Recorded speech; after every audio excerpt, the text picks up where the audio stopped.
Well, LAFC traveled to Inter Miami with a 1-0 lead from leg 1 of the CONCACAF Champions Cup, but they couldn't get the job done last night. Inter Miami scored 3 goals, advancing on a 3-2 aggregate. And Vancouver, who sit first in the Western Conference in MLS, they also advanced last night, tying Pumas 3-3 on aggregate and winning the series on away goals. And now that we've made it to the semifinals, here's a look at the updated CONCACAF Champions Cup bracket. Tigres will face Cruz Azul, and Inter Miami will face the Vancouver Whitecaps. That means that we're going to get a Liga MX versus MLS final. Now let's dive into these matchups. Let's start with Inter Miami, who were down after the first leg. But Nico, they were able to get the job done last night. I mean, not that big of a shocker from Inter Miami being able to do it. A little bit. I mean, you always expect Inter Miami, with the players that they have, to get the job done in whichever way possible, somehow, and they do it, Tone. I feel like even since the beginning of last season, it's the same dynamic where you would say, all right, collectively, the team that Inter Miami are playing against, the good teams in MLS, the upper echelon tier, they should beat them collectively. They're better than Inter Miami collectively. Sometimes Inter Miami, their games break out into this chaotic back and forth, the defense scrambling everywhere. But Messi has so much quality above the rest that he can be that difference maker. And psychologically, the teams aren't able to get over the line. LAFC, Tone, should have been up 3-0 in the first half. Yeah, you just described the game from last night perfectly, right? And you thinking this LAFC side comes into this, as you mentioned, 1-0. They get a 10th minute goal. They have opportunity after opportunity, which we've seen against this Inter Miami side, and they can't find a way to put the game away. I think LAFC is going to kick themselves a little bit that they couldn't get this result. Now, I get it. There's Messi on the other side. I completely understand. So he did his thing, but LAFC had more than enough chances, even at 3-2 aggregate. They had opportunities at the end of the game that they didn't capitalize on, and they're going to look at this, and this is going to be an even longer flight from Miami to LA, because this is one I think they had their opportunity to win. Now, can't take credit away from Inter Miami because they're the team that found the way to win, but LAFC, I thought, had more than enough chances. Denny Bouanga, once again, in a game of this magnitude, didn't get the job done. I'm not pinning it on him, but he did have some opportunities.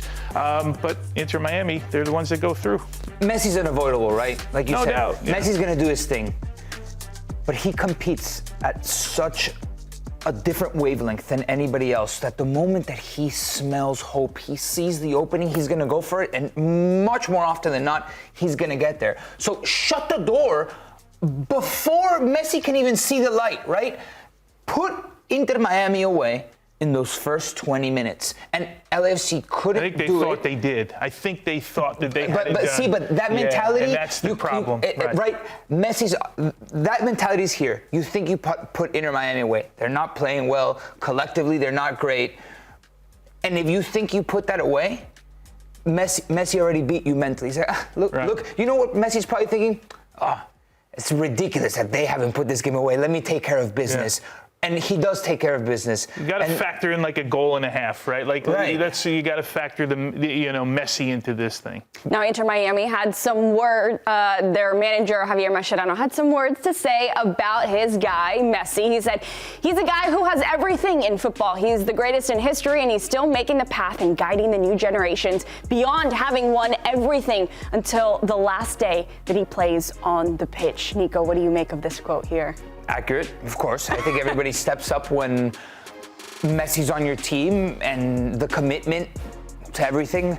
Sometimes I feel like he expects a little bit more out of his teammates, and I just don't think they have that type of quality. There's a couple of situations where he puts them in that maybe they don't find solutions, like he's used to having teammates that find solutions with a little bit more clarity, but he's helping them grow. That's without a doubt. Yeah, I can't imagine, like, you're Mascherano and you're asked a question about Messi and you're trying to figure out something, Claudia, that hasn't been said before, right? I mean, it's impossible with Messi. And, yeah, you're right. This is not his old Barcelona teams. This is not what his Argentinian side. But I think they're a competent enough side to entertain you, right? If you want to watch an Inter Miami game, you're entertained. You're entertained by the fact that they can attack. You're also entertained by the fact that you know the opposition at some point is going to have some chances. So they move on. And as you mentioned, we have an all MLS on one side, we have all Liga MX on the other side, and we'll have one from each league in the final. Can I say one final thing about LAFC, though? Because I feel like every time it's Inter Miami, it's a lot of Inter Miami, and we focus less about how the rival succumbed to all of the show that is Inter Miami. Denny Bouanga, you said it, he had a couple of opportunities, and to right his wrongs, he had a one-on-one that he shot straight at the goalkeeper. And Hugo Lloris, who 2 years ago was goalkeeping in a World Cup final, is unable to cut off a cross. Almost these things that are unexplainable that shouldn't be happening, really. Now that we've made it to the semifinals, Tony, I want you to give me your predictions. So starting off with Cruz Azul versus Tigres, who do you have advancing there? Cruz Azul, I think, goes through here. I like what they did against Club America. It's a team that's riding in the top 3 or 4 in Liga MX right now. A really good roster. I think they go through against Tigres. On the other side, as much as Inter Miami, I'm going to put them through, but I do need to give some shine on Vancouver. This is a team over the last 2 years. It's been Vani Sartini. Now it's Jesper Sorensen that has taken over. Inter Miami, for me, will go through, but this will be really, really entertaining. That matchup there. And again, as I mentioned, in the bottom half of the bracket, it'll be Cruz Azul over Tigres.